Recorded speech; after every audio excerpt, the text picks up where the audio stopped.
MLC అభ్యర్థుల్ని చంద్రబాబు నాయుడు గారు ప్రకటించగానే వర్మ గారి బాధ వర్ణనాతీతం. బికాజ్ పవన్ కళ్యాణ్ గారి కోసం వర్మ గారు త్యాగం చేసిన విధానం, పవన్ కళ్యాణ్ గారిని గెలిపించాలని చెప్పి ఊరు వాడ తిరిగిన విధానం, చంద్రబాబు నాయుడు గారు ఒక్క మాట చెప్పంగానే పక్కకు పోయి నించోవడం, వర్మ గారు ఇంకేం ఆశించాల, పార్టీ కోసం పనిచేశారు. వర్మ గారికి చంద్రబాబు నాయుడు గారు ఇచ్చిన హామీ నిలబెట్టుకోవాలి కదా. అటువంటి వర్మ గారికి ఒక్కసారి చంద్రబాబు నాయుడు గారు వర్మ గారికి ఏం మాట ఇచ్చారు ఒకసారి చూడండి. గతంలో చంద్రబాబు నాయుడు గారు వర్మ గారికి ఇచ్చిన మాట ఇది, అంటే ఎన్నికల సమయంలో. ధర్మంలో వర్మ గారికి ఇబ్బంది ఉంటుంది, కార్యకర్తలకు ఇబ్బంది ఉంటుంది, కానీ ఆ పొత్తును మనం నెరవేర్చవలసిన బాధ్యత కూడా ఉంటుంది. నేను అందుకే వరకు ఒక మాట చెప్పాను, మీరు ఎమ్మెల్యేగా రాలేరు కానీ ఆ నియోజకవర్గం తరపున మొదటి విడత లిస్ట్ లో ఎమ్మెల్సీగా వారే ఉంటారు. శాసన మండలికి వస్తారు. శాసన మండలికి రావడమే కాకుండా రేపు భవిష్యత్తులో నాకు కూడా కొంత బాధ్యత ఉంది, క్షత్రియులకు న్యాయం చేయాలి. అలాంటి న్యాయం చేసే దాంట్లో ప్రమోషన్ లో మొట్టమొదటిగా వర్మ గారు ఉంటారని చెప్పి మరొకసారి మీ అందరూ తెలియజేసుకుంటారు. విన్నారా? వర్మ గారికి చట్టసభల్లో ఖచ్చితంగా అవకాశం కల్పిస్తాను, నేను ఖచ్చితంగా వర్మ గారికి న్యాయం చేయాల్సిన బాధ్యత కూడా నా పైన ఉంటుందని చెప్పి మొట్టమొదటి ఎమ్మెల్సీ ప్రకటన దాంట్లోనే వర్మ గారికి అవకాశం ఇస్తా అన్నారు. మొట్టమొదటి అయిపోయింది, రెండో తూరు కూడా ఆయనకు అవకాశం రాల. ఇక జగన్మోహన్ రెడ్డి గారి విషయానికి వద్దాం. అఫ్కోర్స్ ఇప్పుడు నేను చెప్పబోయే ఆయన జగన్మోహన్ రెడ్డి గారిని పూర్తి స్థాయి వెన్నుబడి పరిచి మరి పక్కకెళ్ళారు. జగన్మోహన్ రెడ్డి గారు మాట ఇస్తే మడమ తప్పడు అంటానికి ఎగ్జాంపుల్ చాలా ఉన్నాయి. మర్రి రాజశేఖర్ గారికి ఎమ్మెల్సీ ఇవ్వలేదా? ఎంతోమందికి చేశాడు. ఎంతోమందికి నేను న్యాయం చేయాలనుకుంటే మాట ఇచ్చాడు, న్యాయం చేశాడు ప్రతి ఒక్కరికి.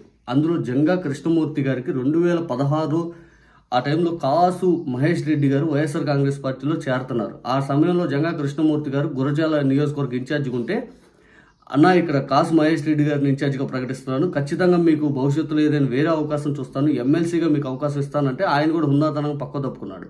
ఆయన జగన్మోహన్ రెడ్డి గారు ఎన్నికలు అయిపోయాక ఏదైతే మొట్టమొదటి ఎమ్మెల్సీ ఎన్నికల్లో ఖచ్చితంగా జగన్గా కృష్ణమూర్తి గారికి అవకాశం ఇస్తారనుకున్నారు. కానీ ఎన్నికల తరుణంలో మార్చి నెల ఆ టైంలో స్టార్టింగ్ 2019 ఆ టైంలో ఎమ్మెల్సీ ఎన్నికల నోటిఫికేషన్ రిలీజ్ అయింది ఎమ్మెల్యేల తరఫున. దాంట్లో ఎంతోమంది ఆశావాహులు ఉంటారు. కానీ జగన్మోహన్ రెడ్డి గారు 2016లో మాట ఇచ్చిన దాని ప్రకారం జంగా కృష్ణమూర్తి గారికి ఇచ్చారు.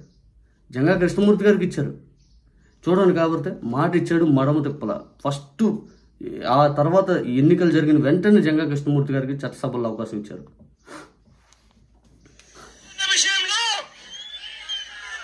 నాకు నాన్న చనిపోయిన తర్వాత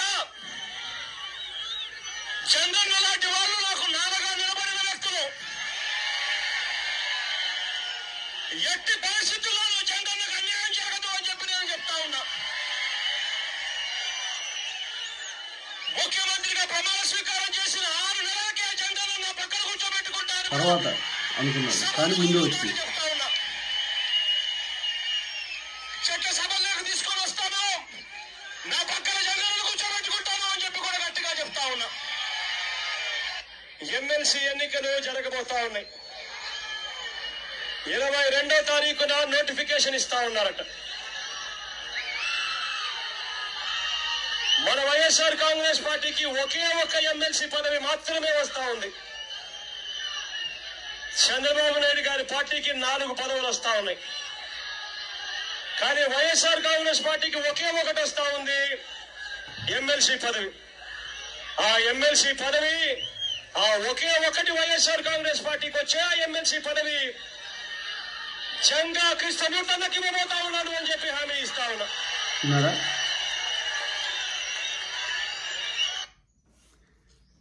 మాట ఇచ్చాడు, వచ్చిన అవకాశాన్ని ఫస్ట్ ఆయనకే ఇచ్చాడు ప్రిఫరెన్స్.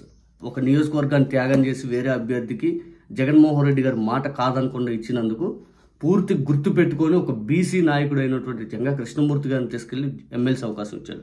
అఫ్కోర్స్ ఆయన అది నిలుపుకోలేదు.